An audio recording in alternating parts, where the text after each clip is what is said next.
Welcome to Turnpike Sports. I'm Dave Weischadle, and as always, I'm joined by my producer and co-host, Doug Weischadle. Doug, we just got back from Atlantic City from the East Coast Gaming Congress, and boy, it's always amazing to see the great people there, and it's such a great conference with tons of information about the gambling world.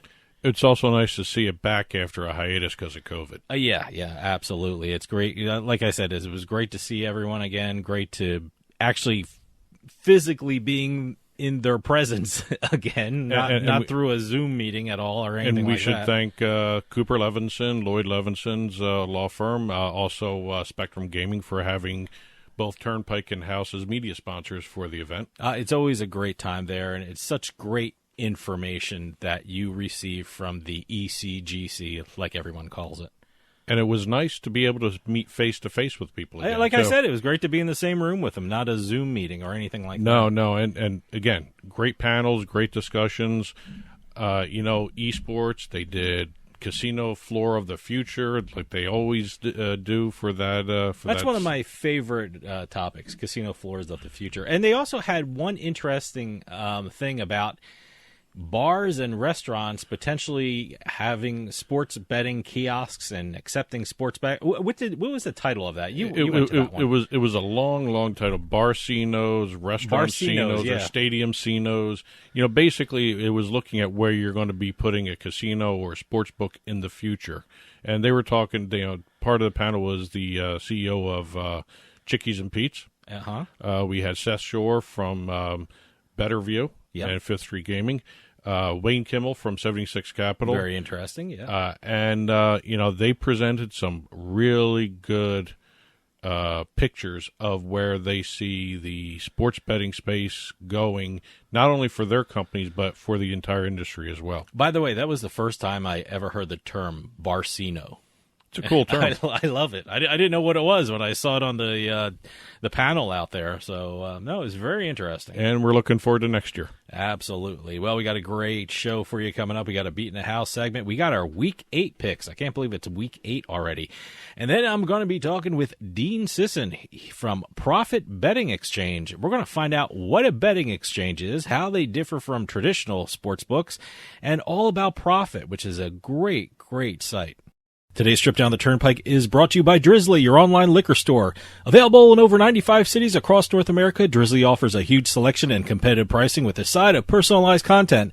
Now there's no need to leave the house. Get alcohol delivered in less than an hour by Drizzly. Head on over to drizzly.com and order today. And now get $5 off your first order of $20 or more when using our promo code DRINK19 at checkout. Shop beer, wine, and liquor with drizzly.com. Exit 1. Now, before the beginning of the NFL season, there was a lot of talk about how the NFL finally started allowing sports books to advertise during in-game broadcasts of the games, as well as the pregame and the postgame. One each, so about 6 ads. Yeah. They gotta be honest with you, it seems a whole lot more. It does. I don't know why, but it just seems like a whole lot more. But again, the first 4 weeks were seemingly a windfall for the NFL. They seem to be, angling toward a huge amount of money by the season's end. What we're finding out is that while the first 4 weeks were really great for the NFL, the spending has dropped down a bit by the sports books. Huh, okay. According to iSpot.tv, which, by the way, if you love commercials, go to that. iSpot.tv. So it's all about the commercials. It's all about commercials, okay. All right. And it does stats. I mean, if you subscribe to it, you get the stats, you get the reports on how the commercials are performing, that sort of stuff. It's a really great site. Yeah. FanDuel, in the first month of the NFL season, according to iSpot.tv, purchased an average of 41 ad units a week. So they were doing 41 through the first 4 weeks of the NFL season. All right. Now it's down to 10, the 5th week. Huh, okay. Yeah. We're reporting on the 5th week here. I know we're in week 7, but we're getting the reports from week 5 right now. They're down to 10. Well, my question is, a lot of things have started since the NFL season. I mean, you have hockey now, you have basketball. Are they rerouting those other ad units? I like saying ad units because it makes me sound like a marketer. Are they rerouting those ad units to, NBA and NHL and things like that? Well, again, no one really knows. Okay. And they're just reporting on the numbers for the NFL. Here you go. Overall, 30 units were purchased by the books in Week 4, down from 41 in Week 1. Now, with Week 5, that figure dropped overall to 14. Now, I guess, you got to take a look at how, a lot of people are making the argument it's too much money. They're trying to overcome the financial commitment, the sports books. Because FanDuel, still the spending champ in Week 5, 45% of the spending since the first kickoff, $28 million invested into NFL advertising. DraftKings spent $15.33 million, saw the biggest drop in Week 5. They only did $460,000 on an NFL spend. Well, look, they're spending in different ways. I mean, living in New Jersey, there are betting shows coming out of New York. There are betting shows coming out of Pennsylvania. There's betting shows coming out of New Jersey, and they're all sponsored by the sports books, and it's just constant. I mean, if I turn on TV right now, one of the local stations in New York or Philadelphia or New Jersey, I'll probably see a betting show or a sponsored betting show or a betting show with tons of commercials for sports books in it. So, I mean, certainly NFL, when it started, it was really kind of, the big game in town. It was actually the only game in town. Well, certainly baseball was playing. Baseball playoffs were heating up and things like that. But everyone bets on football. If you're a bettor, you bet on football. And now you have the NHL. Now you have the World Series coming up. You have at the start of the basketball season, which is I'm so excited about because what amazing games. The double overtime in the Knicks Celtics. What a way to open a season. Wow. It was actually technically the second night game of the season, but wow, what opening games for the Celtics and the Knicks. But like I said, you have other things happening. I got a better reason. Maybe it's too obvious. The first 4 weeks of the NFL season is when all the sports books get their new clients or get their new customers. Oh, yeah. So they back off that and they go to the beginning of the other season. The promos for the NFL are great for the sports books. I mean, it's absolutely amazing. A lot of people are pointing out that maybe it's also the responsible gambling programs that are coming out and they're pulling back like that. I know the NFL just announced they launched a huge one. Yeah. So it'll be interesting to see exactly I have to how admit, that goes. I mean, I think I said to you, and I think I said it on air too, I mean, it seems like it's getting a little bit much with the commercials for sportsbooks. Hey, look, I enjoy gambling. I enjoy using sportsbooks. I enjoy reading the commercials for sportsbooks, but that's a lot on TV. I mean, sort of like what happened with fantasy sports. Well, that's what I'm thinking of. I mean, what happened with fantasy sports is they just advertise, and I think a lot of people said, hey, come on, enough is enough. I'm just worried if the same thing is going to happen with the sports books. And just give an example for New Jersey, we have about 22 online sports books. 24, I think, right 24 now? Oh, okay. Well, with Superbook and PlayUp. Well, it seems like everyone's advertising on TV now. So, so we're getting that. Too much. Yeah, it's getting to be a little much. Exit 2. Rivalry, which is a online gaming company. What a great name. It's a great name. Great name for a corporation. Esports and social gaming, that sort of stuff they do. They not only introduced their first casino game, Rush Lane, they created a whole new category for online gaming with this product. The massively multiplayer online gambling game. Wow. Okay. The MMOGG. All right. Now, everyone knows when you're doing esports, you're playing in an MMOG, massively multiplayer online game. Okay. So now they introduce gambling into this. Okay. And here's how it works. And it's kind of interesting because it's a very unique type of game, but it's not a unique type of game if you think about it.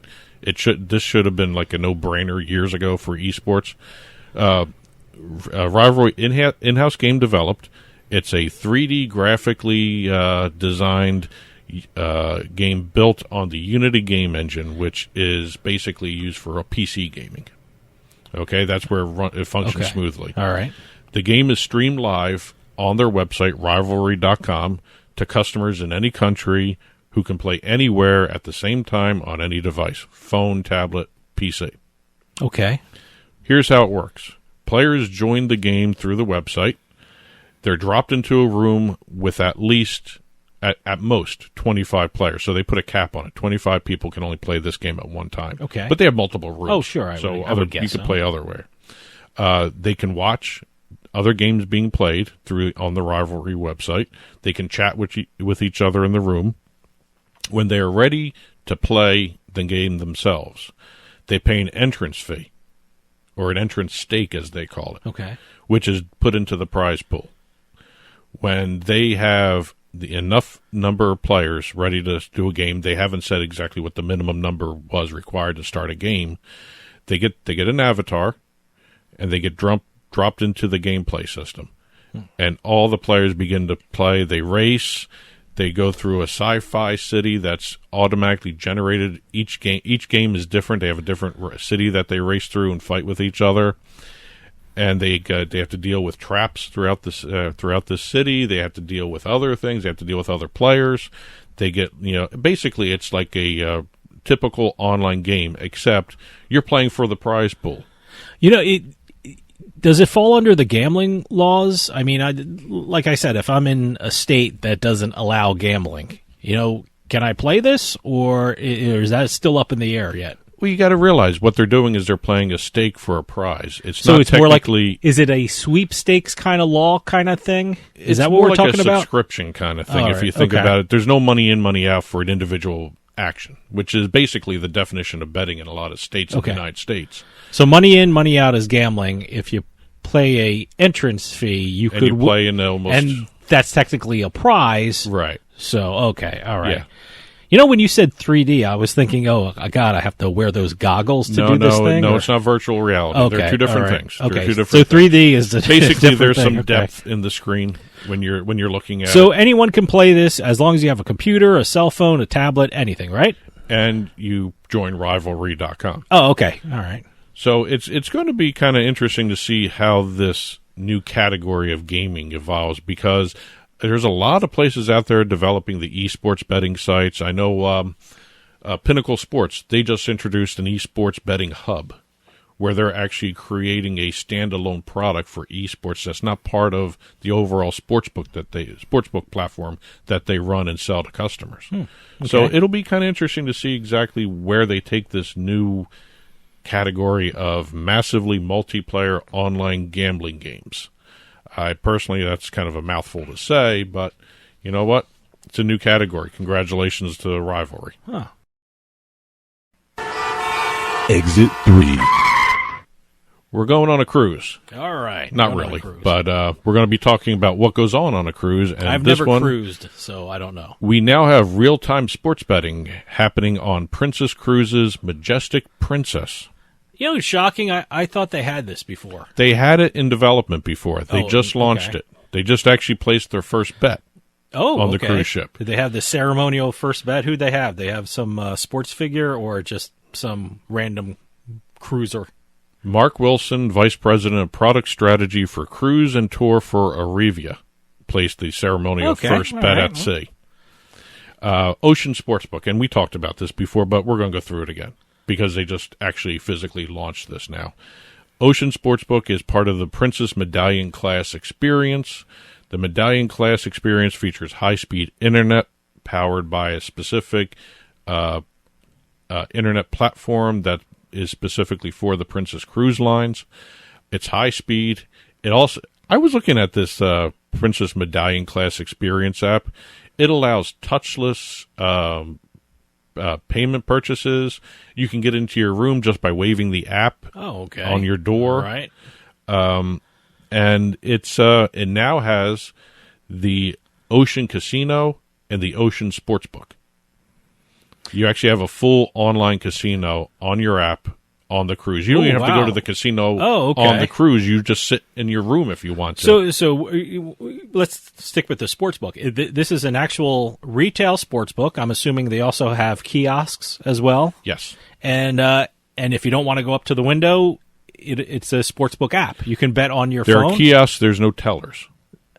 Okay. So there's no windows. No windows. It's kiosks. It's kiosks. And also, you can download an app, and it's the Ocean Sportsbook. The Ocean Sportsbook is the app. Okay. Where when you're in international waters, or if you're docked in a state or jurisdiction, I should say, docked in a jurisdiction that allows legal sports betting, you can bet while you're docked. Okay. Basically, I'm assuming also before you get on your cruise, wherever you're at, you can download the app. Yes. Number one, and I'm assuming you can put money in. Well, the app also has your ticket information. Oh, okay. Oh, so it's all one big app. Yes. Okay.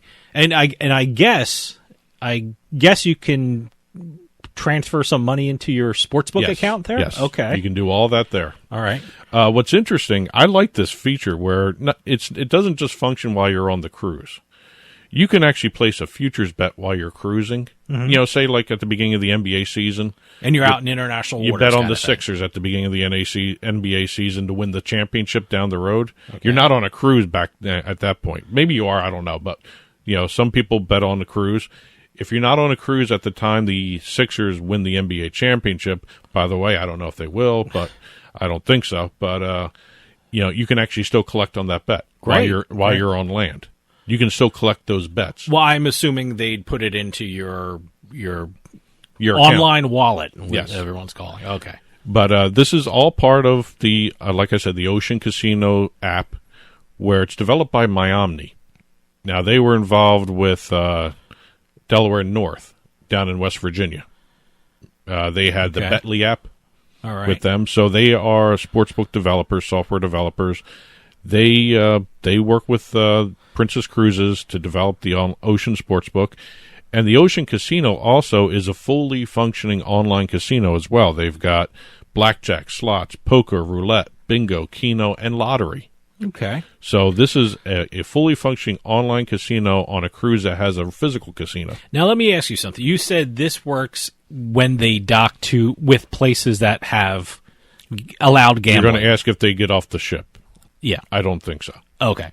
But I'm trying to figure out where cruises stop at. I mean, Florida is a big place, but they don't have online gambling yet.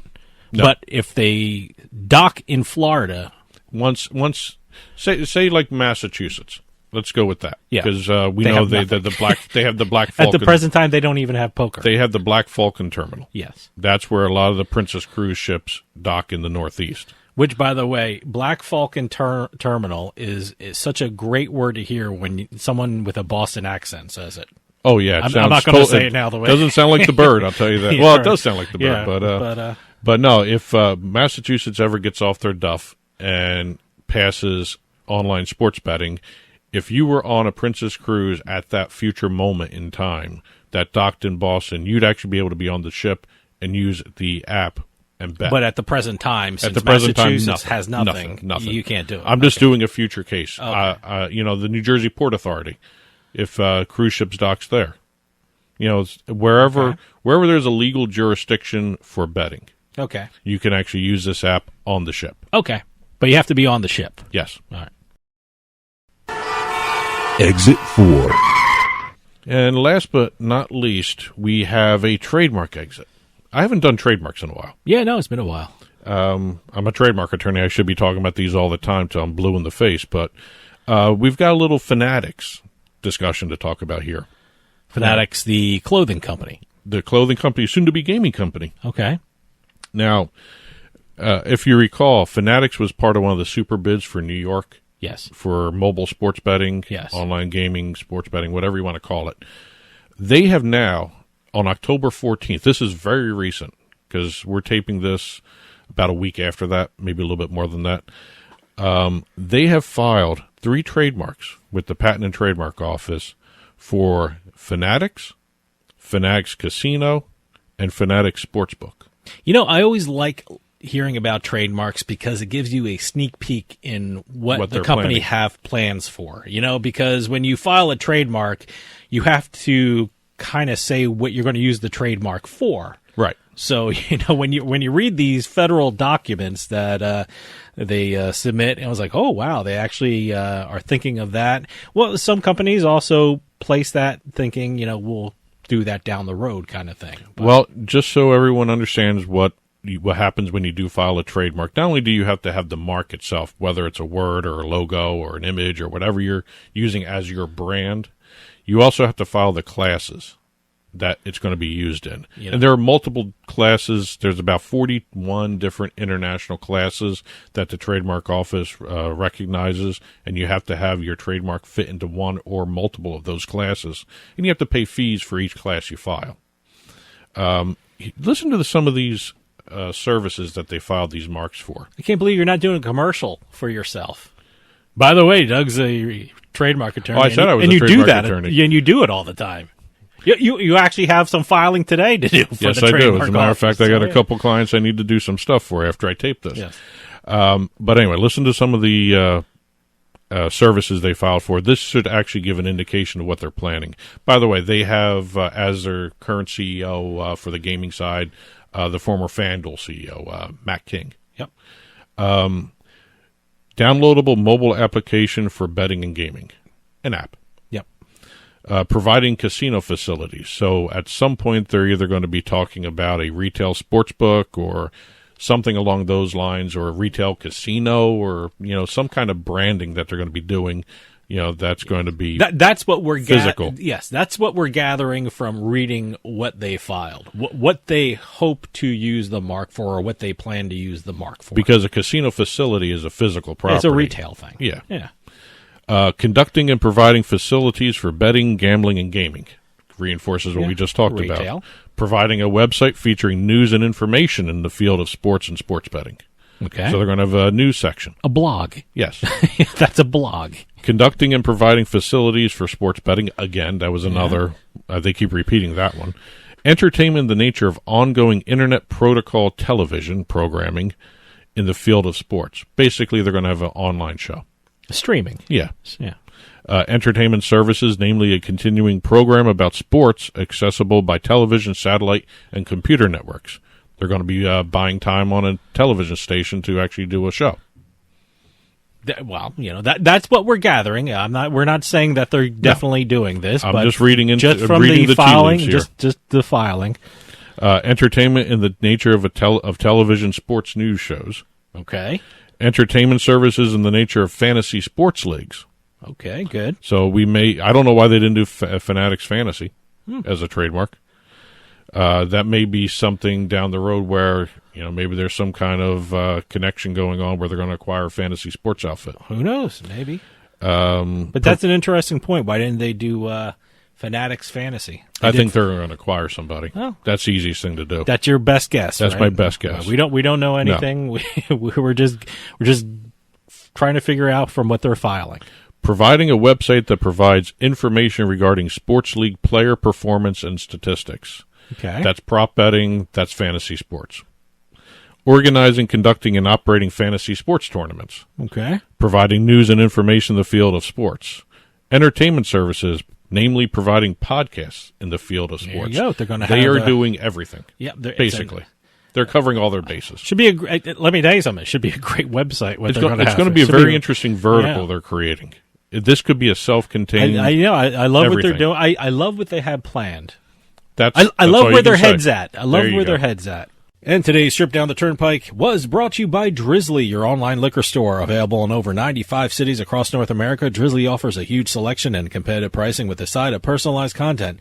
Now there's no need to leave the house. Get alcohol delivered in less than an hour by Drizzly. Head on over to drizzly.com and order today.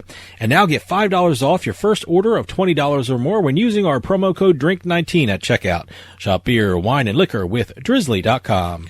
And as always, you can get in touch with Turnpike Sports by calling or texting us at 609-512-5910. That's 609-512-5910. At Turnpike Sports is the show's handle on Facebook and Twitter. At Turnpike Sports Radio is our handle on Instagram. And as always, our email address is info@turnpikesportsradio.com. And don't forget, you can listen to the show via Spotify, Amazon Music, iTunes, radio.com mobile app, as well as Stitcher and YouTube. You can also watch us on your smart TV, Roku, Amazon Fire, Apple TV. Head on over to turnpikesports.net. You'll be able to watch our video channel there. Well, coming up, we have a Beatin The House segment. We have our Week 8 picks. But coming up, I'm talking with Dean Sisun. He is the CEO and co-founder of Profit Betting Exchange. We're going to find out what a betting exchange is, how it differs from traditional sportsbooks, and everything you wanted to know about the Profit Betting Exchange. Is your bathroom looking old and worn out? Want to update it, but you don't know where to start? Then let BCI Bath and Shower show you how to turn that old bath into an aisle of beauty and functionality. Our residential bathroom solutions provide the best value on the market, and our customer service is second to none. Our cost-effective BCI Bath and Shower family of products has what you need. Remodeling our bathroom was a big decision for us. They didn't make a mess out of our house at all. And at the end of the day, we had a beautiful new bathroom. And it was a great experience the whole way through. We have the best monthly payment programs in the industry, with payments as low as $68 per month or no interest, no payments for 18 months. For a limited time, be one of the first 100 callers who schedule a free in-home consultation and receive $500 off. Call 1-800-594-9530, 1-800-594-9530. Factory-trained and certified installers made in the USA, and discounts for seniors and military. BCI Bath and Shower, the leader in affordable bathroom products. Psst. Yeah, you. Come here. Haven't you heard? We don't need to hide anymore. Now, we can shop privately for adult products at adamandeve.com. They've got massage oils, lingerie, and lots more we can't mention here. Use offer code SPICE404. They'll give you 50% off almost any one item, 3 free DVDs, free mystery gift, and free shipping. That's 50% off, free shipping, and more. Private shopping starts at adamandeve.com. Today's trip down the Turnpike is brought to you by Drizzly, your online liquor store. Available in over 95 cities across North America, Drizzly offers a huge selection and competitive pricing with a side of personalized content. Now there's no need to leave the house. Get alcohol delivered in less than an hour by Drizzly. Head on over to drizzly.com and order today. And now get $5 off your first order of $20 or more when using promo code DRINK19 at checkout. Shop beer, wine, and liquor with drizzly.com. I owed the IRS $10,000. The IRS garnished my wages. They put a lien on my house. I'm self-employed and didn't report all my income. They claim I owe a lot more than I do. The IRS is the most powerful collection agency in the world. They do not give up until you pay. I couldn't sleep. We were being audited. I called Tax Solutions Now, and a great big weight was lifted off my shoulders. I called Tax Solutions Now, and they got the IRS off my back. Tax Solutions Now had my wage garnishment lifted in 48 hours. Tax Solutions Now can get you help. Our agents know the rules, can stop the pain, and get you the best deal. Tax Solutions Now saved my business. I qualified for the Fresh Start program. I paid less than I owed. We connect you with a team of former IRS agents and tax professionals who get the IRS off your back. Time is running out. Call Tax Solutions now. Call 800-297-9788. 800-297-9788.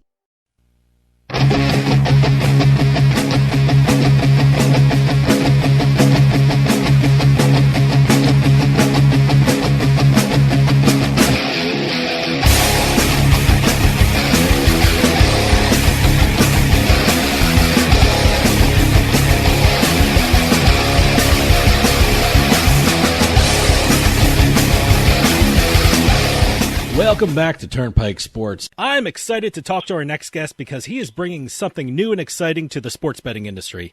The name of the company is Profit, and it's a sports betting exchange.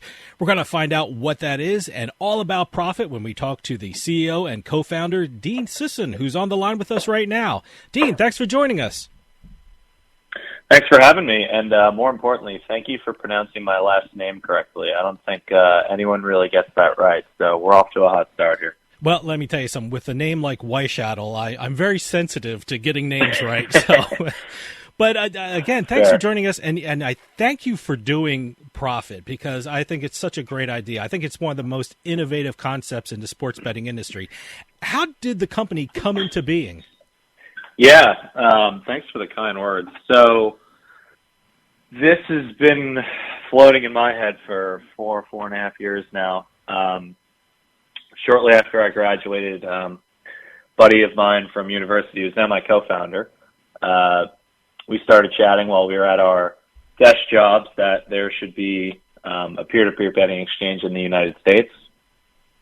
We looked into it, saw that it was an incredibly difficult process to get into the U.S. for startups. You need a partnership with a casino. You need millions of dollars in order to get this partnership. You need credibility and traction. There's a massive chicken and the egg issue. Yeah.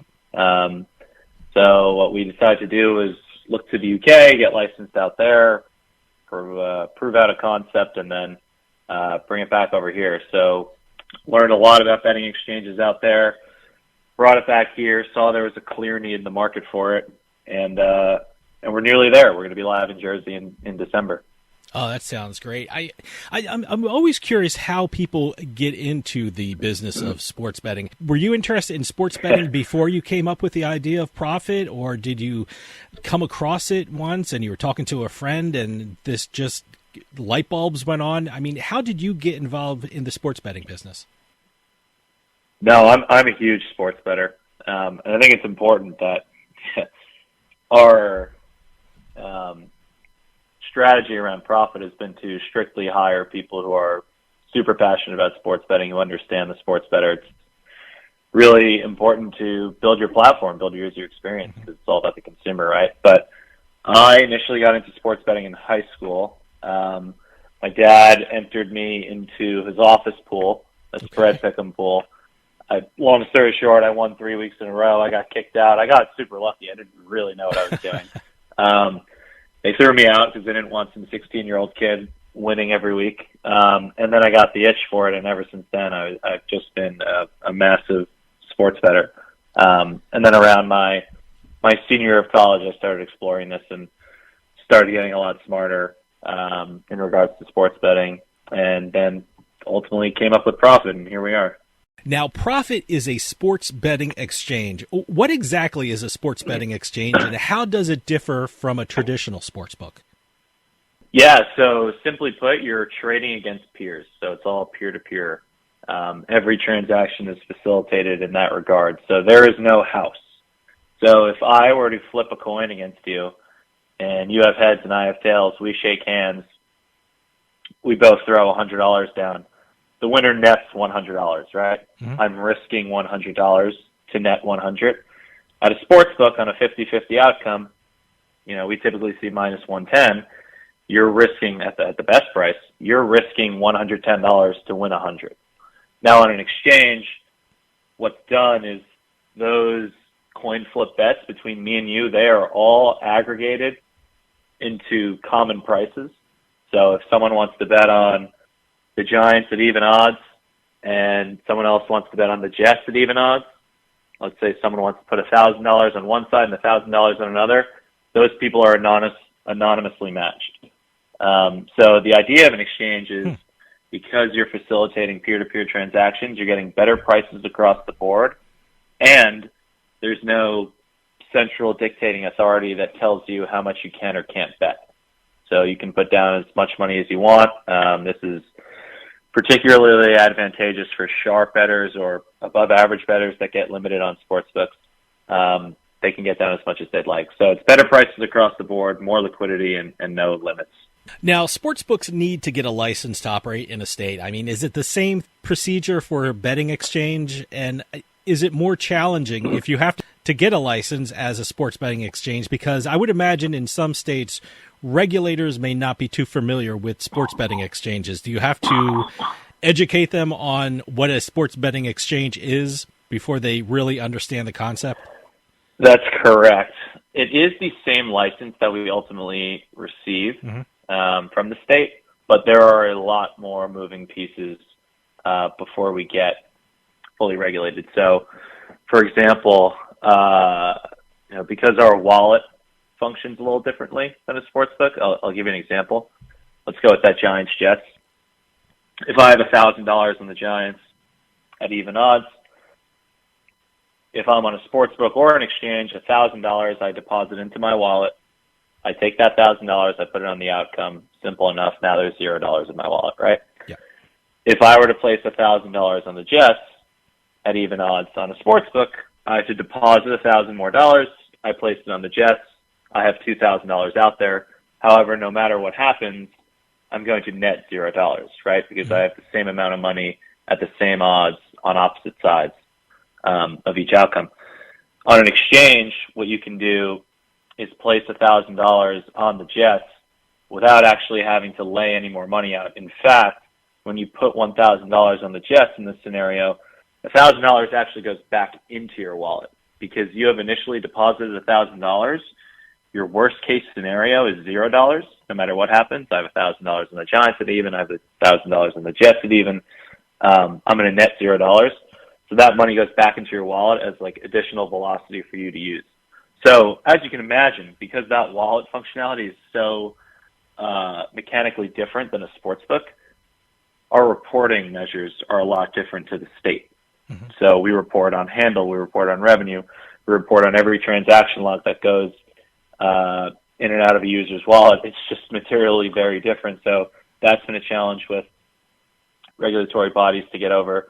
And then additionally, we have market makers who are coming onto the platform deploying very high volumes of liquidity, something that sportsbooks have not seen before because they don't want market makers to come onto their platform because they're a little more successful than the average user. So getting them licensed and figuring out the process of what their trading behavior will be like is also another challenge we have to face. So there are unique challenges that we've been facing with them, and they've been great with us. They're very smart, the regulators. It takes a long time to get everyone to wrap their arms around everything because this is so different and so unique. So it's definitely been there's been a lot going on, but that's part of the reason why we've been working on this for so long. What states in the U.S. are you focusing in on right now? And are there certain states more open to the idea of betting exchanges? Yes, there are some states that are open than others. New Jersey is the first state we're targeting. We'll be live there by the end of football season. We're targeting December at this point. They've been historically the most progressive state, New Jersey. Obviously, they legalized betting first once that was repealed. And they've been great. They're just trying to make sure that everything is compliant and everything is A-okay when it comes to money coming in and out of people's wallets. And then there are some states that are, they're behind New Jersey in that sense. They maybe aren't fully up to speed entirely with what a betting exchange is. I mean, we are one of the only ones out there right now that is going after the market. So it's taking us a while to go state by state because we're teaching everyone a new concept. But New Jersey for right now is our immediate target. Indiana will be next, and then a couple states after that. But there are some states that aren't as friendly to exchanges that we're going to avoid. Tell us about what Profit is doing in New Jersey. You are now in the pre-registration launch stage, and it sounds like an incredible deal for people who sign up now. What's going on right now in New Jersey with Profit? Yeah, so like you said, we've begun that pre-registration campaign. And really what we're trying to hammer across here is the more people that sign up and join the platform, the better it is for everyone. And we're trying to incentivize people accordingly. So like I alluded to earlier, an exchange gives more liquidity and better prices to individuals, right? And an exchange gets stronger the more people that use it. So if you have 10 people using an exchange, the prices aren't going to be great. You're not going to be able to get as much action done as you want. That's no fun for anyone. But if everyone comes together and says, you know what, I want to bet on an exchange rather than a sports book, it's advantageous for everyone. So that was the idea behind the pre-registration campaign that we have going on in New Jersey right now before we go live. For every 500 people that sign up, our deposit bonus increases by $25 upon launch. One of the great things about doing the show and living in New Jersey is the great gaming opportunities for people in the state. So when I ask this question, I'm really asking for myself. This is purely a selfish question. How do you register for Profit? Because it sounds great. I mean, you go to profitexchange.com and then what? Walk me through the process. So right now what you do is you type in your name, first name, last name, the state that you're in, obviously New Jersey. And you enter in your email, and that's all the info we're taking right now. Mm-hmm. However, once we go live, you'll need to add a few more details. You'll need your full address, your social, a couple other items, obviously your bank account details so you can deposit. The same info that you would need to register at a sportsbook, you would need at Profit. So initially, what sports will Profit cover, and what types of bets will be offered for your customers? So we're going live with the 6, I'll call them major leagues. So NFL, college football, NBA, college basketball, and then NHL, MLB.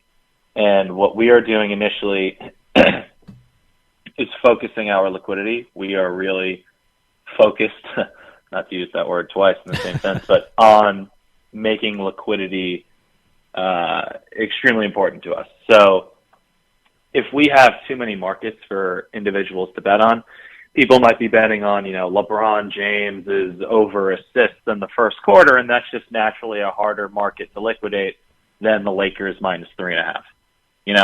So what we're going live with is the main markets across those major sports, money line, spread, and total. 80-90% of the volume in New Jersey right now comes from those main markets anyway, so we want to start there, and then we start building out. Tell us about how the lines and odds are set for Profit. I mean, when we go there, we see the initial odds. What can customers expect from the lines and odds that are being offered, and how do they go about setting their own odds and lines? Yeah, so the initial odds, there are 2 scenarios here. So number one, this is where market makers come into play. And a market maker is kind of like, you can think of it as a low-vig sportsbook acting on its own behalf on our exchange.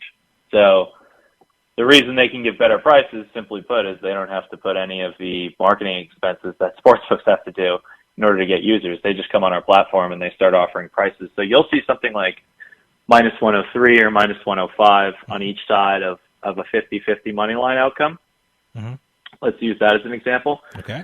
And if a user doesn't want to take that price, but rather request their own price, it's right there in the bet slip for them. So you click on the odds, you type in the odds that you want, and then your offer goes up on the marketplace.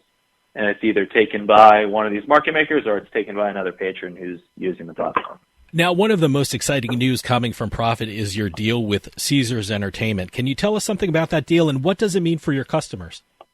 Yeah, so as a customer on Profit, you actually wouldn't know. It's very behind the scenes, so you wouldn't know that we are partnered with Caesars. It is very exciting for us internally. But for customers' sake, you're looking at Profit's brand when you come onto the platform. So Caesars allows us to go into New Jersey. It allows us to operate in Indiana, which is absolutely massive. We're also talking about additional states. And then they help us protect customers when it comes to money laundering behavior. They have a lot more experience than us when it comes to that.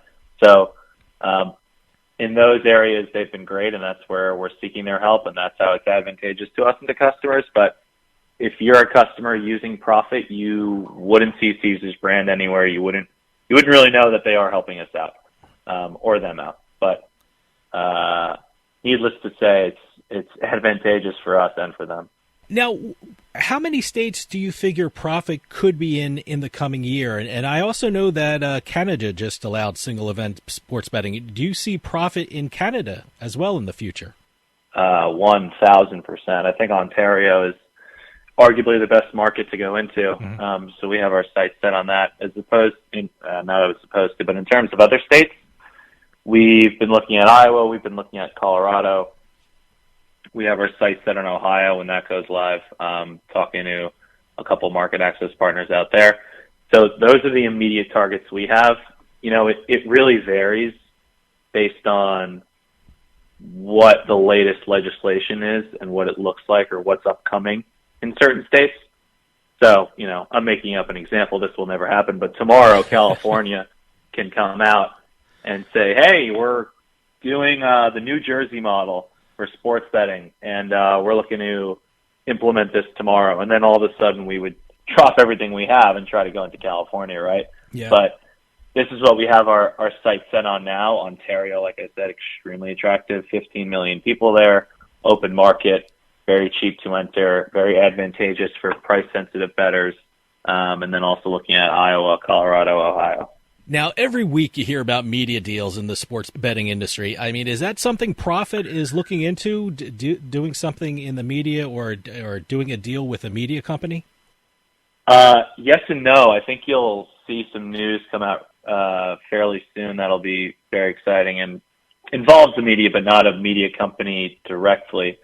It's something we looked into and are still looking into, but quite honestly, we're a small company. One of the biggest questions I get all the time from industry partners or investors or employees or whoever, or prospective employees or whoever it may be, is how are you going to compete with FanDuel, DraftKings, and all these big guns when they're doing deals with the MLB and the NFL and whatnot? And, I just say to them, we're not going to beat them at their own game. We're not going to outspend them.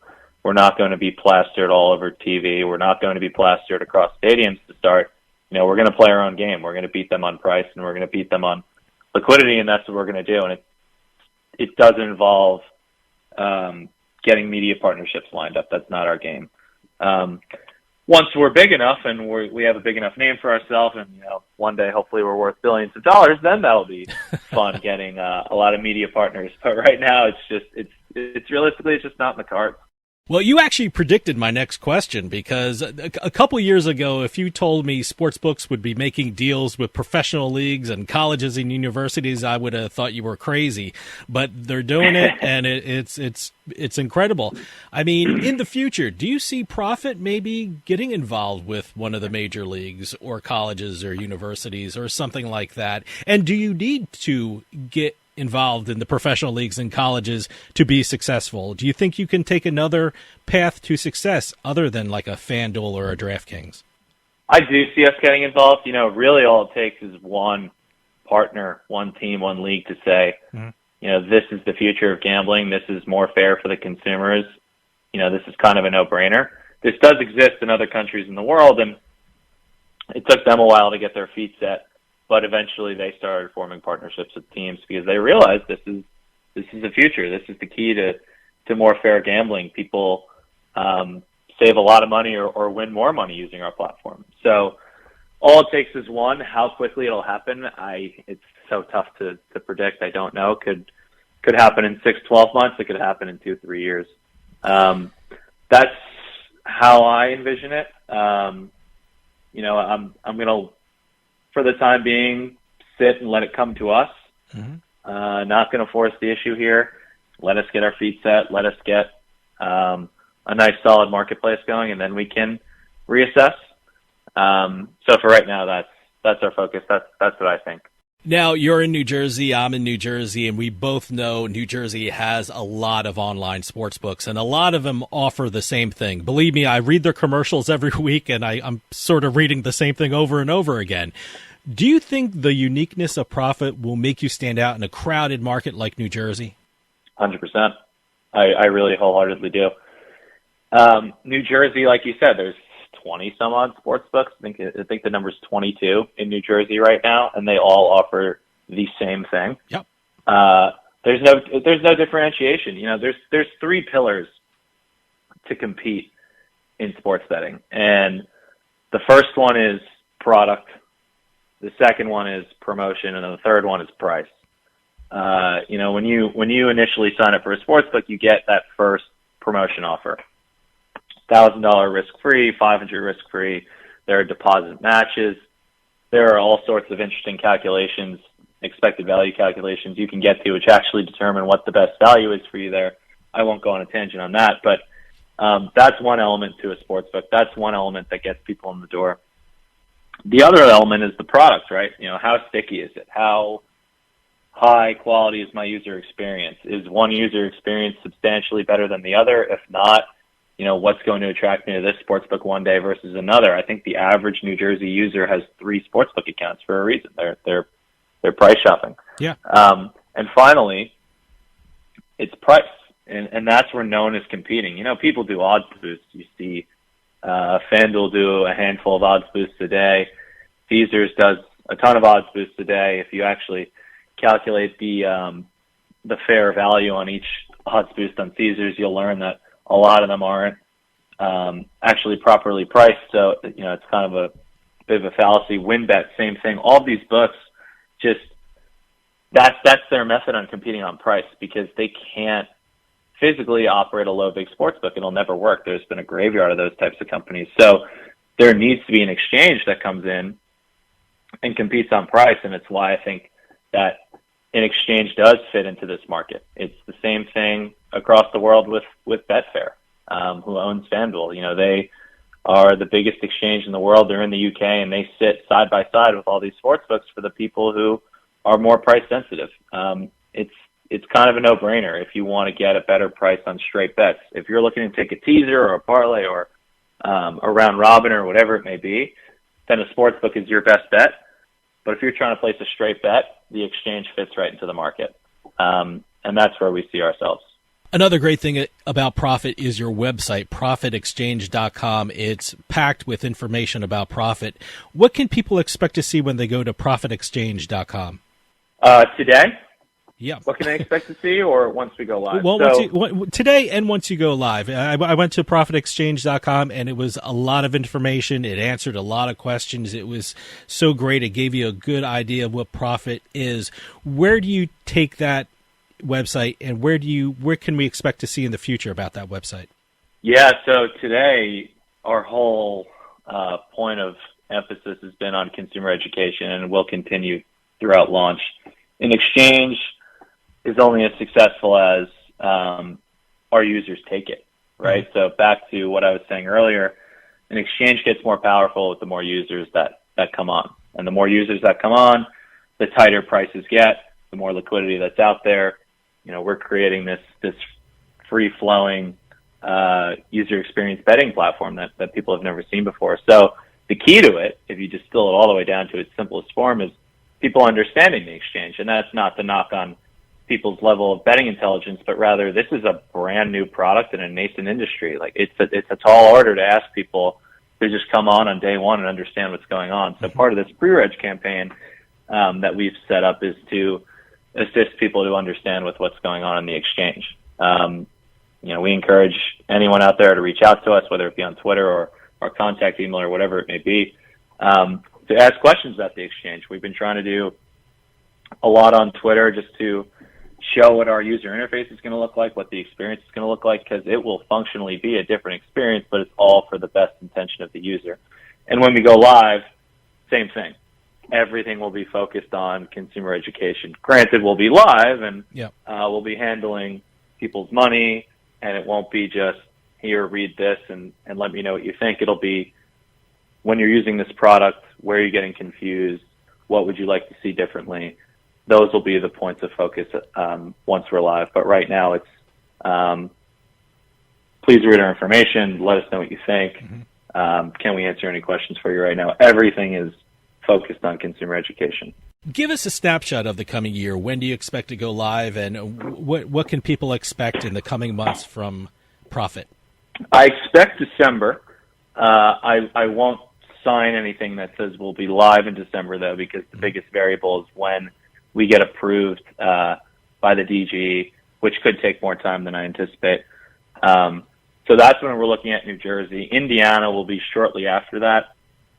We're looking at a time frame between Super Bowl and March Madness. Oh, okay. And then after that, it depends on which jurisdiction you're looking at. So we'll be looking, like I said earlier, into Iowa, into Ohio, into Colorado, into Ontario. Quite honestly, I don't have experience with those regulators yet. I don't know how quickly they move. I don't know how historically they have moved with other players. So remains to be seen there. But I can tell you about New Jersey and Indiana. They are coming very soon.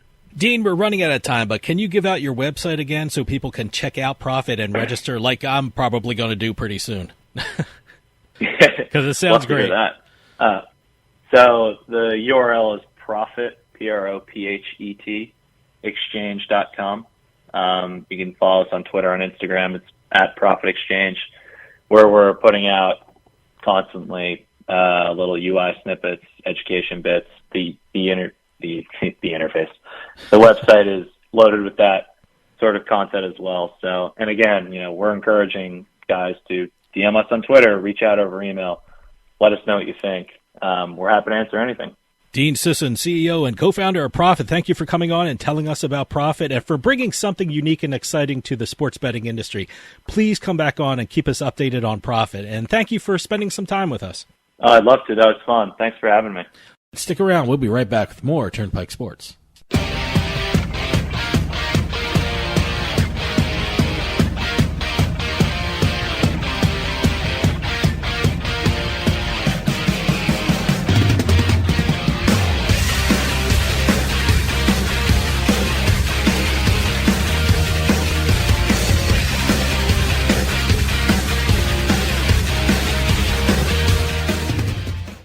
We'll get back to the show in a few moments, but I just wanted to take some time and tell everyone about Bean Genius, the smart specialty coffee subscription service. Bean Genius sells freshly roasted coffee from some of the best independent coffee roasters in the country. They feature over 2,000 specialty coffee blends, all at your fingertips at beangenius.com.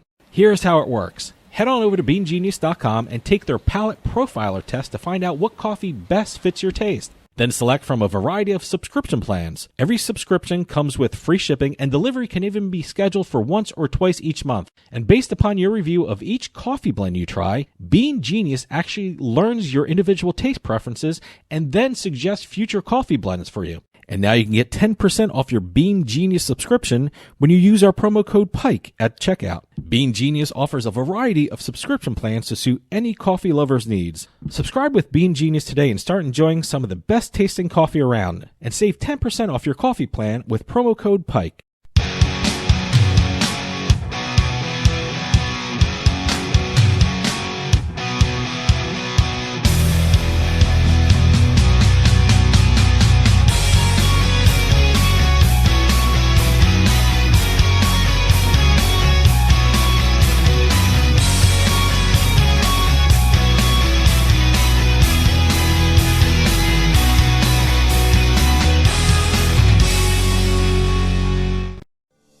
Attention seniors with Medicare. This is an important announcement. Did you know you may qualify for a monthly Social Security rebate? Did you know you may qualify for a $0 monthly premium? That's right. You may qualify to get $135 added back to your Social Security check each month. Just call the Medicare benefits line to get your options. It's a free call. You may also qualify for $0 premiums, dental coverage, vision coverage, hearing coverage, and prescription drug coverage. With this type of plan, you don't need Medicare supplement insurance. Call now because you deserve to get the most from your Medicare benefits, including a rebate to your Social Security check each month. Agents are standing by with free information regarding Medicare benefits. It's a free call with no obligation, but it could mean big savings for you. Call the Medicare benefits line now to see if you're eligible for a Social Security rebate. Call 800-574-6770. 800-574-6770. Psst. Yeah, you. Come here. Haven't you heard? We don't need to hide anymore. Now, we can shop privately for adult products at adamandeve.com. They've got massage oils, lingerie, and lots more we can't mention here. Use offer code SPICE404. They'll give you 50% off almost any one item, 3 free DVDs, free mystery gift, and free shipping. That's 50% off, free shipping, and more. Private shopping stores. It's a casino. People gotta win sometime. Now, if you'll excuse me, I have a giant, colorful check to deposit. Beatin The House is brought to you by BetMGM Casino. Play your favorite casino games at BetMGM Online Casino. Slots, table games, live dealer games, everything you love about Atlantic City and Vegas, all online at BetMGM. Don't wait. Join in the fun now. Go to BetMGM Casino, create an account using our promo code Turnpike, and become a verified player. New players get $25 free when signing up, plus a first deposit bonus up to $1,000. That's promo code Turnpike at BetMGM.com for a 100% deposit match up to $1,000 plus $25 free. Grab a lion's share of the fun at BetMGM.com. Must be 21 years or older to place a bet. Terms and conditions apply. Gambling problem? Call 1-800-GAMBLER.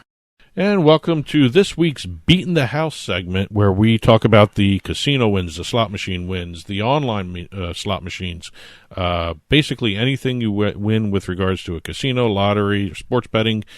We'll talk about it. We're going to start off this week. I don't think we've been to Mississippi yet, have we? No, I don't think so. I saw this on the production notes here. Mississippi, huh? Going to Choctaw, Mississippi. All right. The Silver Star Casino at Pearl River Resort. Never heard of it, but apparently I got to get there because it really pays off well. Well, just so you know, the Pearl River Resort, it's run by the Choctaw Indians. It is a resort that has 3 casinos on the property. It has the Silver Star Casino, the Golden Moon Casino, and I'm probably going to mispronounce this, the Bakhama Casino. Okay. All on the property. Wow. Boy, it's also got a water park, and it's got some other stuff, too. I definitely have to get there now. It's a huge Boy, resort great. in Mississippi.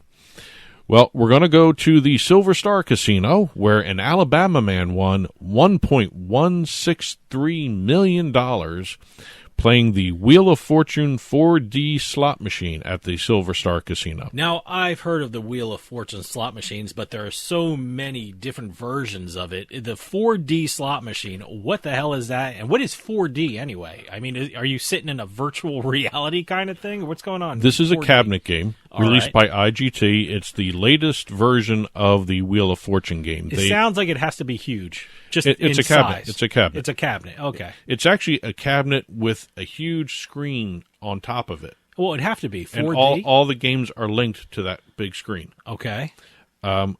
What they've done is, this is the Wheel of Fortune game itself. It's celebrating its 25th anniversary.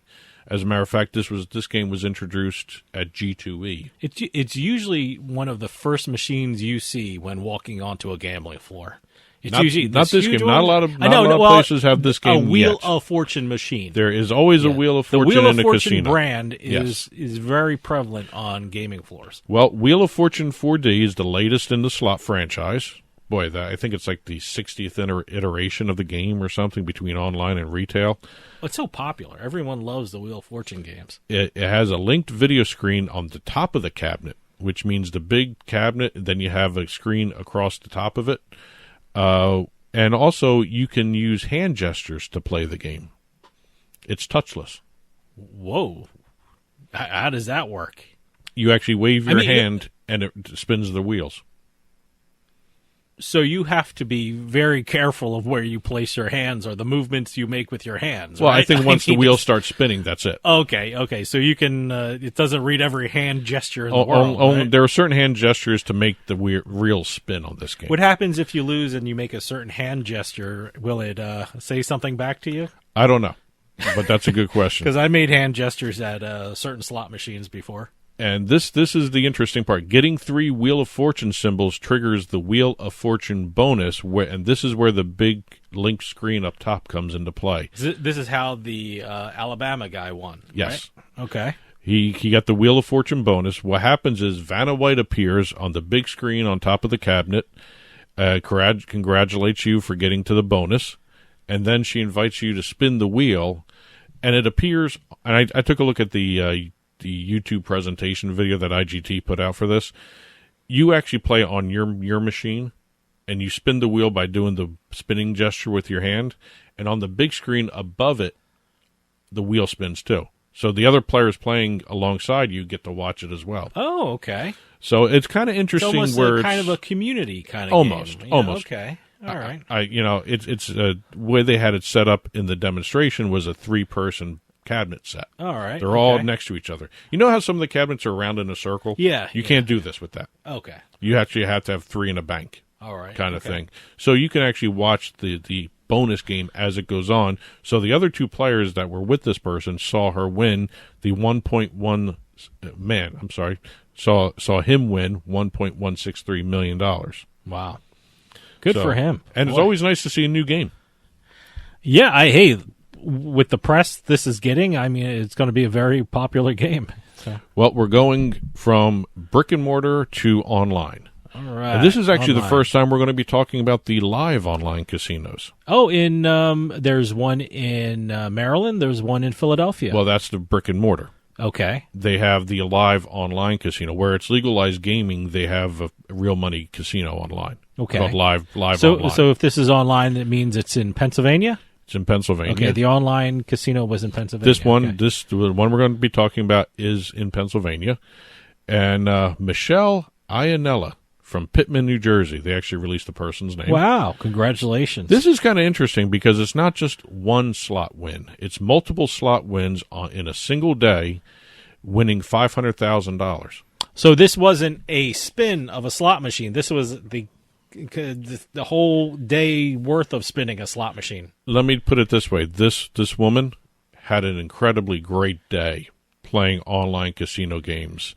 at Live Online. I'm thinking it was slots. Was it only slots, or was it all different kind of games? According to the press release, it was only slots. Okay. It was only online slots. Now, I don't know what slots they were. They didn't release the names of the slots she won them on, but there was the largest single-day multiple slot jackpot put out there. Congratulations. So That's kind great. of an interesting little twist on the jackpot. That's the great thing about living in New Jersey. Not only do we have our online and retail and brick-and-mortar casinos and sports books, but you know what? I live 10 minutes from the border, the Delaware River. You go over to Pennsylvania, and they have all their great casinos and all their great online casinos and their sports books. That's the greatest thing. Now, the question I have, and the way the live casino in Philly is set up, it's part of the Xfinity Lives section of where all the stadiums are. Yeah, they actually share a parking lot with the stadiums in Philadelphia. I wonder if this was a person at one of the games. Ooh, I didn't know that. Yeah, no, They didn't say when. They didn't say where she was playing, whether she was home or out, whether she was. Well, no, she's from New Jersey, so certainly she wasn't playing at home. So certainly she was visiting Pennsylvania. She was in Pennsylvania somehow. Yeah. For some reason, whether or not she was at a game, whether she was in Xfinity Live. I didn't even think of that, yeah. She could have been anywhere. Yeah. In Pennsylvania. That's the playing great thing about online casinos. You just got to be in the state. But it was the largest single-day win on Play Live online casinos since the actual online casino launched in 2020. Wow, okay. Now, we did a couple slots. We're going to do some lottery because there's some interesting lottery stories that I found that probably need to talk about. And a Maryland woman. Yeah, I just mentioned Maryland. Says she had a craving for soup and sandwich, and she has that craving to thank for winning a $103,000 lottery jackpot. Great. 64-year-old Abingdon woman went into the Wawa in Abington to get a soup and sandwich. I've been to Wawas in New Jersey and Pennsylvania, never in Maryland. I didn't even know they were in Maryland, by the way. Yeah, there's even a couple all the way down south. In Florida, they got a couple. I heard Florida, they actually have tables and chairs at their Wawas. So well, I don't know. This is just all the hearsay snowbirds, here from all me. the snowbirds wanted something from home, so they took Wawa with them. While she was waiting for the soup and sandwich to be prepared, she used a spare $20 bill and played some fast play lottery games. That's a scratch off. Okay, all right. I was about to ask that. One of the woman's tickets, the $10 lucky numbers ticket, ended up giving her the $103,000 progressive jackpot. That's great. And she wasn't aware of it, according to her, until she actually scanned the ticket in her Maryland Lottery smartphone app later in the day. Huh. Okay. She wasn't aware of it when she got her soup and sandwich. She enjoyed her soup and sandwich. Then she enjoyed her dessert of $103,472. I love Wawa. Wawa is so great. This woman really loves Wawa. Let me tell you something. Next time I run into Wawa to get a Sizzly, I'm going to get a lottery ticket. By the way, no one knows what a Sizzly is now. No. Everyone who's listening to this, what's a Sizzly? You can't say that anymore because a lot of people... If I go to another state and say I'm going to Wawa to get a Sizzly, it sounds like I'm talking a different language. If you're in the Mid-Atlantic, or if I go to New England, no, go to Wawa to get a Sizzly, they don't know what the hell you're talking about. That's another word that sounds funny from a New Englander. Yeah. So, moving over to Michigan, the Michigan lottery. A Michigan man said a dream he had about winning a lottery jackpot proved prophetic. He had the dream, and the next day he went and bought a scratch-off ticket and won $1 million just because of the dream. That's interesting.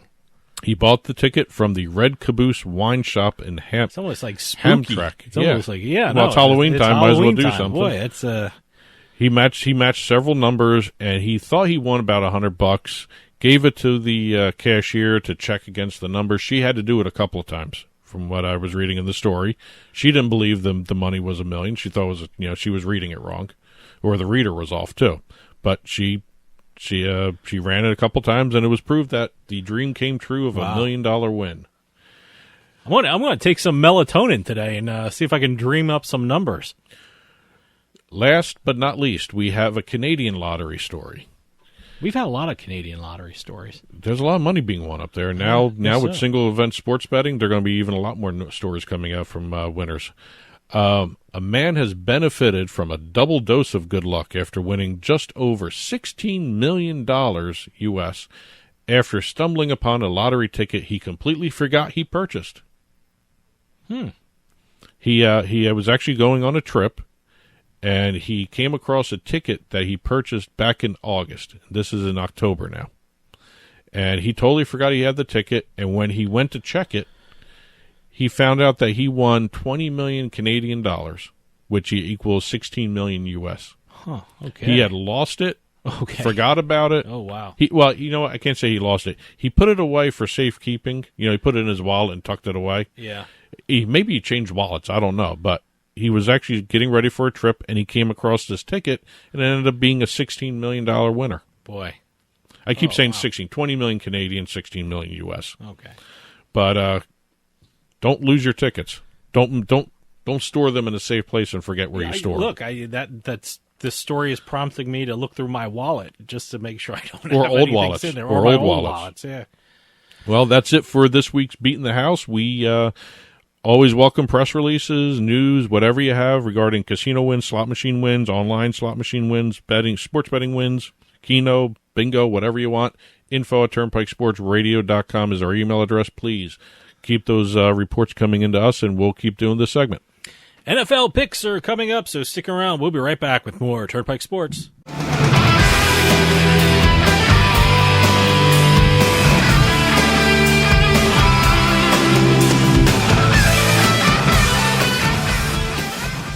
Now that we're home more than ever, we need to feel safe. Call it a sign of the times or the world we now live in. What do you want to keep safe? The people in your life? What do you want to protect? Your possessions, the things that belong to you, the things that you've worked hard for. Wouldn't it be nice to have tested, trusted 24/7 protection?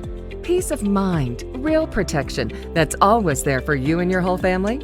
Well, now you can with one of our state-of-the-art home security systems. Everyone thinks their home is safe until the unexpected happens. Help protect your home and loved ones today with the affordable next generation in home security. To help keep your family and property safe, call 1-800-520-4068 now. Representatives are standing by to assist you. That's 1-800-250-4068. 1-800-520-4068.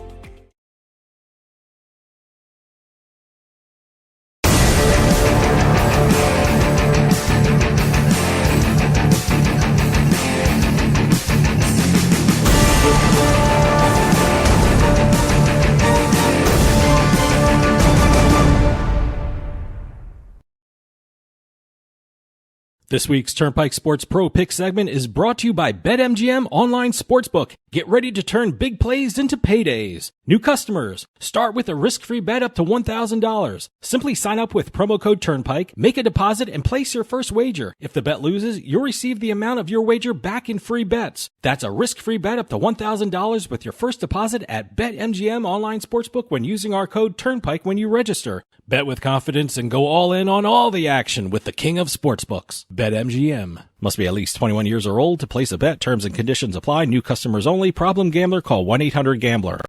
And welcome to the Week 8 Pro Picks segment for Turnpike Sports. As every week we pick 3 games each. We do either the spreads or the totals. No money lines here. And again, this week, like last week, we are going to be using BetMGM as the sports book that we'll be using. And also, please note, when we do our picks, we are using the Tuesdays spreads and totals. Yeah. So you're always check the latest lines. Odds will always change, but they will change, especially between Tuesday and Sunday morning. You got injury reports. Now you have to think about COVID now. There's a lot of talk about that, so always check the lines before the games. Well, speaking of injury reports, I got screwed last week because of an injury report. Okay. I had the Cleveland Browns, and that was before they took Baker Mayfield out of the game. By the way, I had Cleveland Browns too, but I had them 3.5, and they won by 3. I had the over 42, and they scored 31. The total, the two teams. So it was a matter of, I'm taking the hit.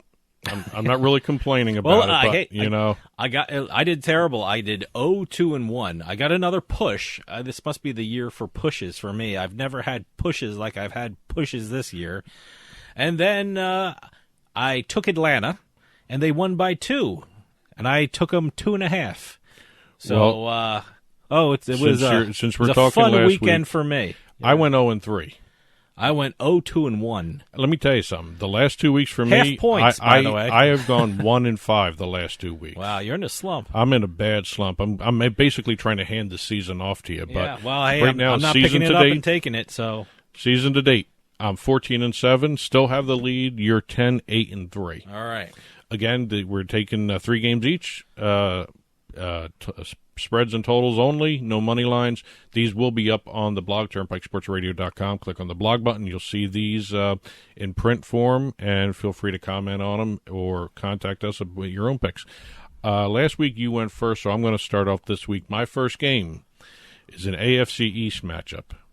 Miami Dolphins at the Buffalo Bills. The Bills are favored by 13.5, and the over-under is 48. Bills are coming into this game having scored over 31 points in each of their last 5 games, and in 3 of those last 5 have scored 38 or more. They also scored 31 points in their loss last week to Tennessee, which, by the way, was a great game when Tennessee stopped them. Yeah, absolutely. Couple little stats here. Over is 6-0 in their last 6 meetings in Buffalo, these two teams, and 5-1 the last 6 meetings between these two overall. The over is also 4-1 in the Dolphins' last 5 games overall. So, as you can see by the last 3 statements I made, the pick for me is the over 48. All right, my first game is Green Bay Packers versus the Arizona Cardinals, who are favored by 6 with an over-under of 51. I think this one's going to be the game of the week. I really do, and I think it's going to be decided really in the last few minutes of the game. And I think, looking at all the stats and everything, I think this is going to be a relatively low-scoring game. All the trends, to me, are pointing that way. The under is 4-0 in the Packers' last 4 games. The under was hit 4 of the last 5 games for Arizona when they were favored. And the under is 5-1 in the last 6 games these teams played in Arizona. What other trends are there like that? So I'm doing the trend, and I'm doing the under. Okay, my next game is the Tennessee Titans favored by 1 point at the Indianapolis Colts with an over-under of 49. Now, the Titans just handed both Buffalo and Kansas City losses over the last 2 weeks, and the Colts are also on a 2-game winning streak. They beat the Niners and the Texans pretty handily, as a matter of fact. But I think you can say the Titans may have played the better competition, and I really think Indianapolis may not be as good as people are starting to think they are. They are much better than they were at the beginning of the year. I'll give them that. One of the things I noticed in doing a little research here, the Colts are giving up over 120 yards rushing per game at home. And the Titans are coming in with a running back who is being considered as one of the possible MVPs of the season. He's on pace for 2,000 yards, Derrick Henry. I just think it's going to be very it's not going to be as cut and dry as Indiana. It's not that evenly matched, I don't think, anyway. The road team in this series is 5-1 against the spread in the last 6, and the favorite in the last 10 meetings between these two is 8-2 against the spread. So I'm going Titans and lay the points. You know, let me tell you something. My next 2 games, I had to look twice at the lines the sportsbooks put out because I was just not understanding the lines and the relatively low number that was given out. So here's my first head scratcher that I thought the line was way too low. The New England Patriots versus the Los Angeles Chargers, which are favored by 5.5 points with an over-under of 48.5. The Chargers are a much more talented team than the Patriots. Right now, the Patriots fans are feeling really good about themselves after what they did to the Jets. But look, hey, it was the Jets, Patriots fans, and they had a replacement quarterback. Well, after the starting quarterback got knocked out on 2 kind of borderline. I know, but look, taking fandom out of the picture, it was the Jets. I mean, be happy with the win because you beat a team you should beat, but don't go nuts about it. That's why it is crazy that the Chargers are only favored by 5.5 points.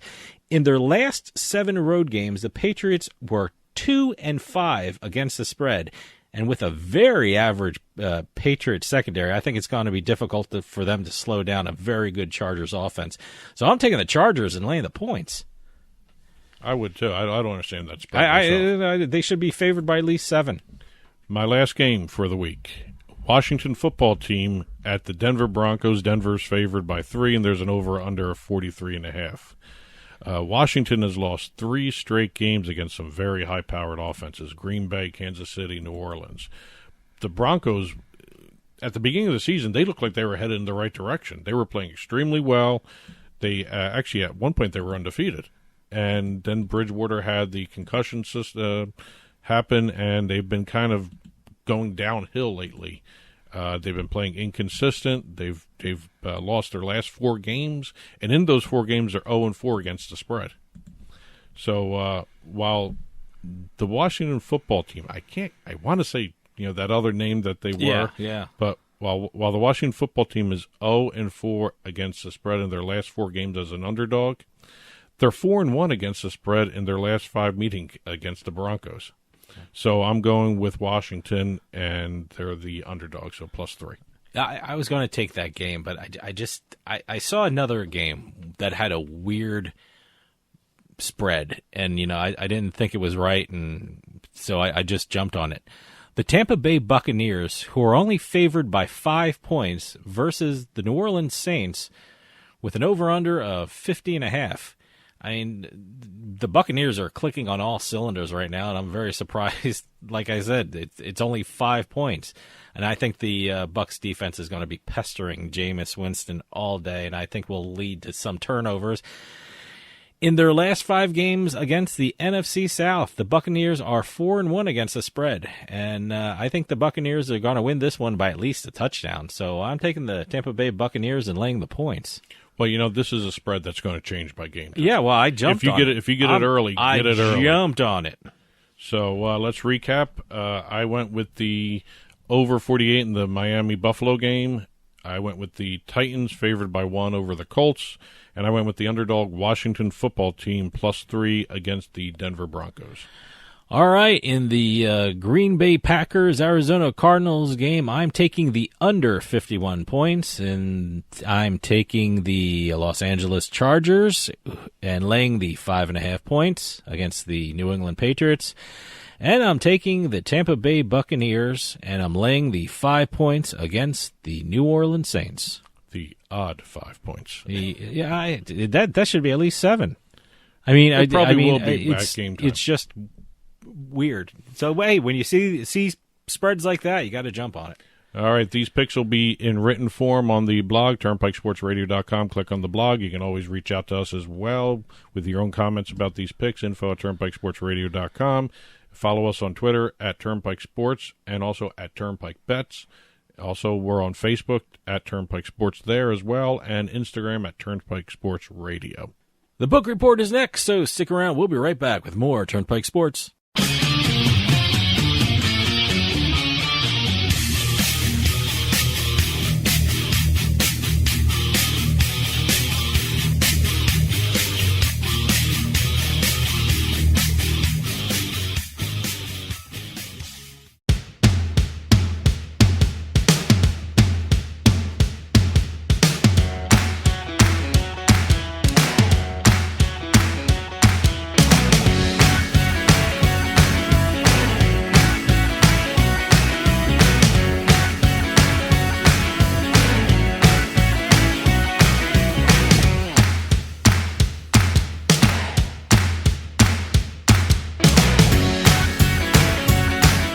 Sometimes life is wonderful, and sometimes it's not. Cherish the good, but always be prepared for life's challenges. If your employer doesn't supply health care coverage and you don't qualify for Medicare or Medicaid, you need to give us a call right now. Private health care is private health insurance for ages 65 and under with medical, dental, vision, and even prescription coverage. To get the coverage you need, call the number on the screen now.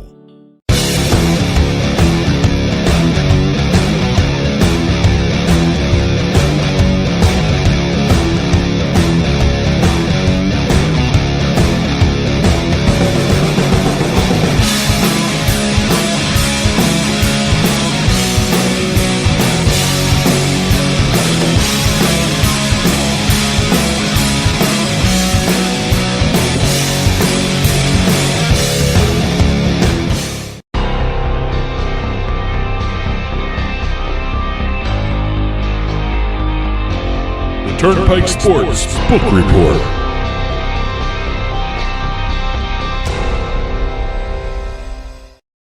The Turnpike Sports Book Report is brought to you by BorgataSports.com. Your favorite casino is now your favorite sportsbook. Available anywhere in New Jersey, BorgataSports.com. Sign up at BorgataSports.com using our promo code PIKE, that's P-I-K-E. Make your first wager of $20 or more and you'll get $100 in free bets. That's $100 in free bets when your first wager on Borgata Sports is $20 or more. Get into the action with BorgataSports.com. Must be 21 years or older and in New Jersey to place a bet. Terms and conditions apply. Gambling problem? Call 1-800-GAMBLER. And welcome to another edition of the Turnpike Sports Book Report. As a matter of fact, it's our 200th episode of the Book Report this week. We're going to be talking about a bunch of new state and local numbers for sports betting for the month of September. We've got the launches. We've got our deals section we talk about. We've got legislation. Any of the stories we don't cover during this episode, as always, they'll be in print form, as well as other stories we didn't cover on the Turnpike Sports blog. Go over to turnpikesportsradio.com, click on the blog button, and you'll see the full week's version of the book report in print form. To start off with, we had some interesting numbers coming in with September. We had a high watermark for one state, but we have another state who is just going crazy. They just set state and national records. Yeah, I think I think it's the state we're sitting in right now, right? It is the state of New Jersey. Yes. New Jersey's September handle was $1.01 billion. Unbelievable. New Jersey is the very first state in this nation to pass the $1 billion mark for monthly sports betting handle. Wow, that's incredible. It's just kind of the way the state's been going. They have 22 sports books online. They have the retail books both in Atlantic City and North Jersey, and also at the racetracks. It's an industry that a lot of people are constantly amazed at. Some people thought maybe New Jersey was going to hit the $1 billion mark earlier on, especially back in December of 2020, where they had the previous record of $996 million. They came $4 million away from $1 billion back then. I think everyone agrees that it was a matter of time when New Jersey got it. But, now that it finally hit the $1 billion mark, I mean, everyone's just amazed at the growth of sports betting, and not only in New Jersey, but everywhere in this country. Well, think about it in terms of this. The September handle of $1.01 billion was 1.42% of the national post-PASPA handle overall since 2018. Yeah, wow. 1 month was incredible. Almost 1.5% of the overall handle in the entire U.S. sports betting history. That's an incredible number. It is. I mean, it's just absolutely amazing. And I guess everyone's attributing the high handle to the start of football. Yes. Okay. Yes. That's September. One other little note for New Jersey in terms of overall handle, they are $1.007 billion away to be the first state reaching $20 billion in post-PASPA handle. Wow. Now, that's kind of interesting because that means if they have another month like this, they're going to do it in October. They're definitely going to do it in November to hit the $20 billion mark. Well, look, like I always say about New Jersey, it's population density. New Jersey, the very unique thing about New Jersey, is that it has more people per square mile than any other state in the union. So, we have Pennsylvania next to us. We have New York next to us. So it's one of those things. We have a lot of professional teams, and I'm not even going to mention the college teams because you really can't bet on them in New Jersey. Yet, anyway. So we'll see what happens after Election Day. But and the media drives it here too. I mean, like I said, we have New York media coming into our state, we have Pennsylvania media coming into our state, and there are so many betting shows and so much information, so much data that we have at our fingertips that it's just absolutely incredible. And it's in front of you everywhere you go. I mean, you walk out of your house, it's radio shows like this and TV shows, and you're driving down the highway, there's billboards everywhere, so it's everywhere. Well, if you listen to New York, they're giving giving New Jersey 20% of their handle anyway. Like I said, everyone in New Jersey is very interested to see what will happen when New York gets mobile sports betting. I honestly don't know if that's going to make a difference. I think New Jersey's got its own industry. You may see a little drop-off, but I think you're looking at probably maybe another month, maybe 2 months of billion-dollar handles coming in the next couple of months here. So, I don't know. October is going to be very interesting because not only we have the baseball playoffs, we have the start of hockey, we have the start of basketball, and we have football going on. Yeah. So, I'm very interested to see the October numbers for New Jersey. Well, I think we may see another billion-dollar month there. I don't know. We'll see. Like I said, they've been flirting with a billion-dollar handle for quite a while, and I'm certainly contributing to the so am I. Jersey, But here are a couple other numbers. 91% of the September handle was online. So the mobile betting industry in New Jersey is very healthy. Yeah. This was also the state's 17th monthly handle of $500 million or more. Only Nevada has more, and that's 18. Mm-hmm. So we may see New Jersey surpass Nevada in that category as well. Well, Nevada had a head start in sports betting. So but, we'll see. Everyone focuses on the handle number, but New Jersey also set a record nationally for the more important number, which was revenue. Okay. New Jersey had the September the $1.01 billion in handle generated $82.4 million in sports betting revenue. That's a new national monthly record as well. Mm-hmm. So New Jersey's setting records everywhere. And it's kind of interesting to see exactly where New Jersey stands in all this. It was one of the first states to jump on board after PASPA was repealed, and it's taken the lead, and it's held on to that lead in really vigorous fashion. Yeah. Like I said, I'm very interested to see how New York, when they jump in on mobile sports betting, how that's going to affect New Jersey's numbers. But we'll see. It's been a great ride for New Jersey. Well, I mentioned another state having a high watermark, and that was Pennsylvania. All right. They came in with $578 million in September handle for sports betting. They are the third state to pass $9 billion in post-PASPA handle. Wow. Okay. So Pennsylvania's starting to make some noise, too, in terms of the sports betting numbers. They handle more so than the revenue and the taxes and all that. Well, Pennsylvania is a huge state, and they have two pretty big cities in it. Well, actually 3. I'm going to count Harrisburg as. I was thinking Philadelphia and Pittsburgh, but, Harrisburg's got some pretty big population numbers, too. So, a lot of people in Pennsylvania, and they love their sports betting. Well, we're going to move on to some launches that have happened over the last week here. We have 2 launches involving Rush Street Interactive, but we're going to start off with the NFL. Okay. The NFL, and I'm going to read this strictly from the press release so I get this right, because this is an important launch that they did. The National Football League announced the launch of an extensive integrated league-wide responsible betting public awareness program. Great. Now, we've been talking all the way through, doing this show about Epic risk management and also the AGA's Bet Responsibly program. Yep. But this one is done, and also we have the 1-800-GAMBLER organization, too. Sure. This one is done with the National Council on Problem Gambling. And what this is going to be doing, it's a league-wide program that they're going to be doing for responsible betting. This is sports betting. Mm-hmm. The key message encourages people to play responsibly by sticking to a game plan. Always got to have a sports metaphor when you're dealing with a sports team. Setting your budget, limits for betting, using licensed regulated operators.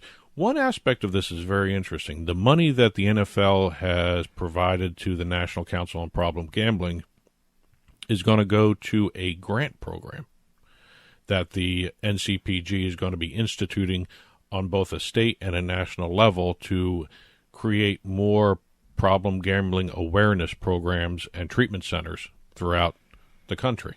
I think that's great because, like I just said, I mean, here in New Jersey, it is everywhere. It's right in front of your face, and if you have a problem with gambling, I mean, what's happening with the commercials and the billboards, it's not making it easy for anyone who has a problem with gambling. So I'm glad their NFL stepping up and doing something.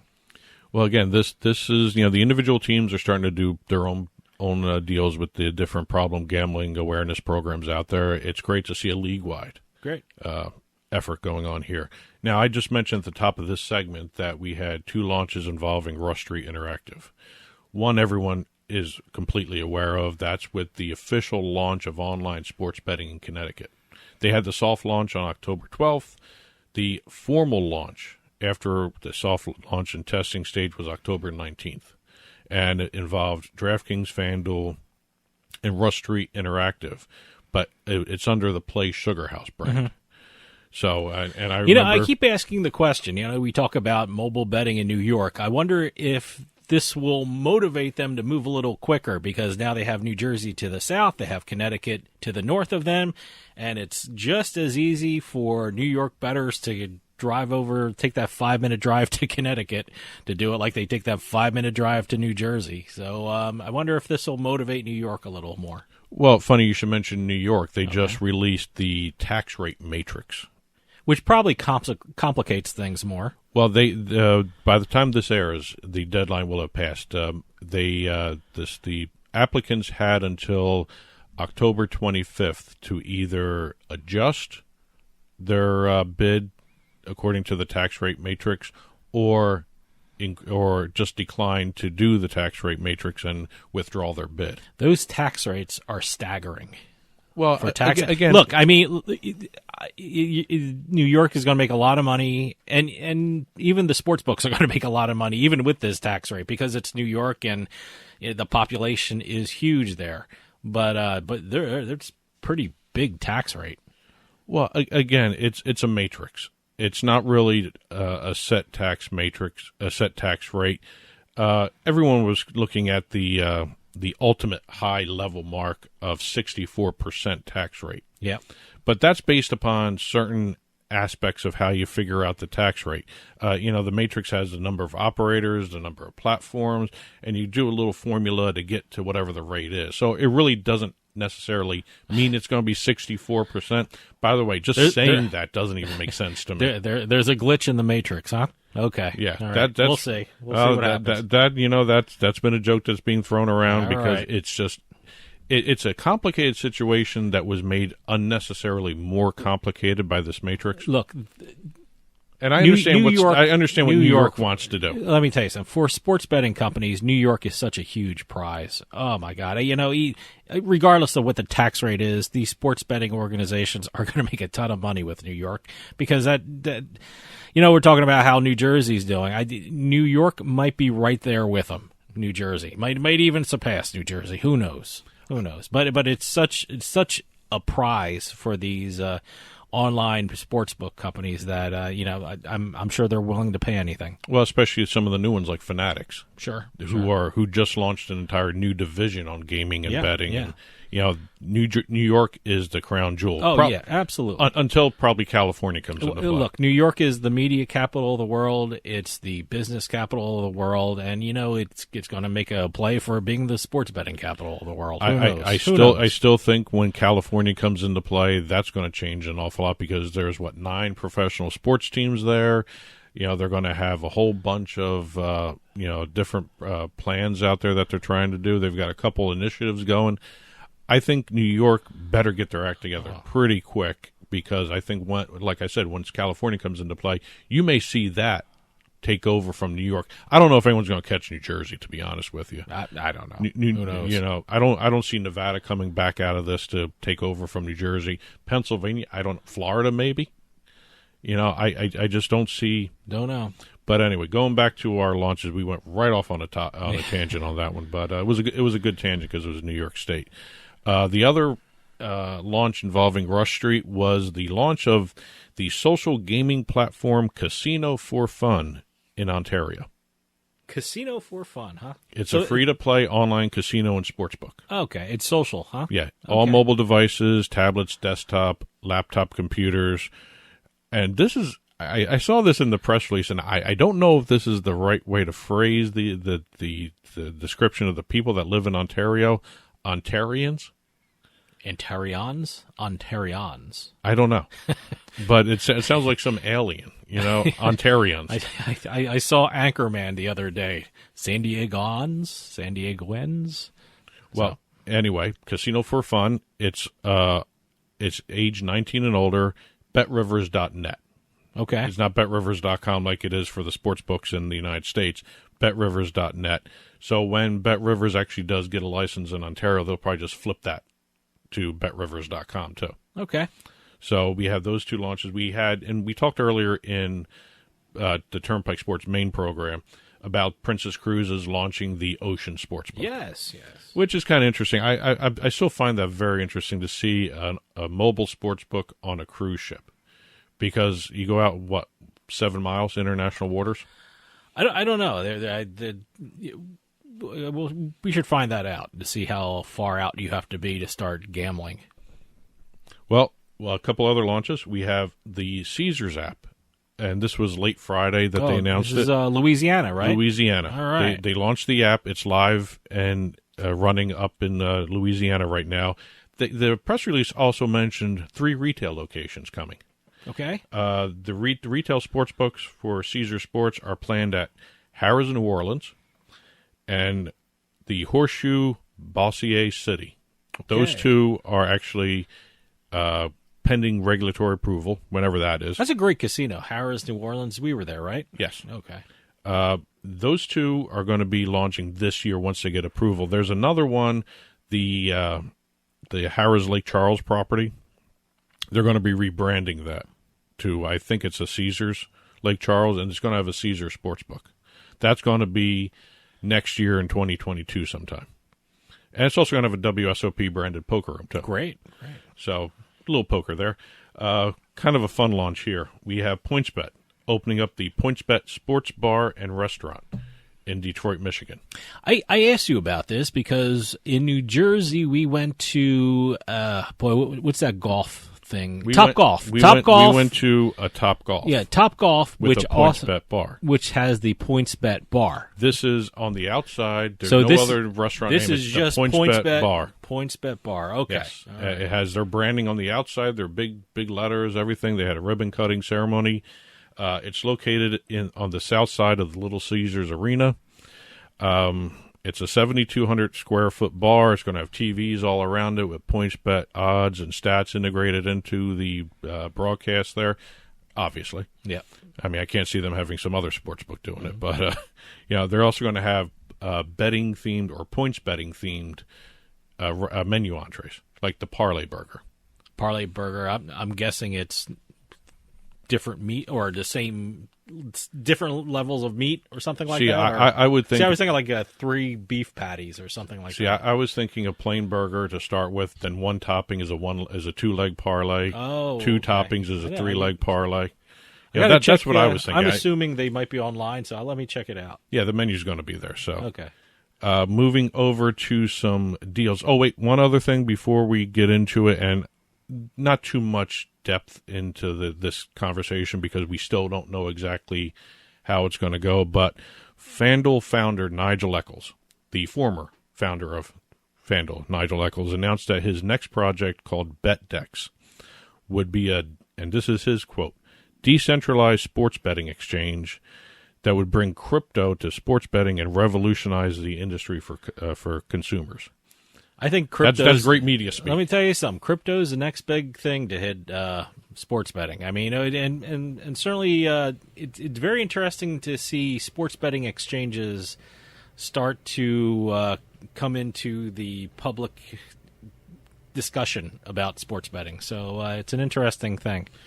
We've got a bunch of deals to talk about. We're going to hit one in particular that I think is actually probably. This one may actually change the way the industry looks at everything. Sport Radar did a partnership with a company called Admoni, ADMONI. Okay. And this is to bring sports betting data out of the home and onto outdoor locations, outdoor marketplace locations, like billboards.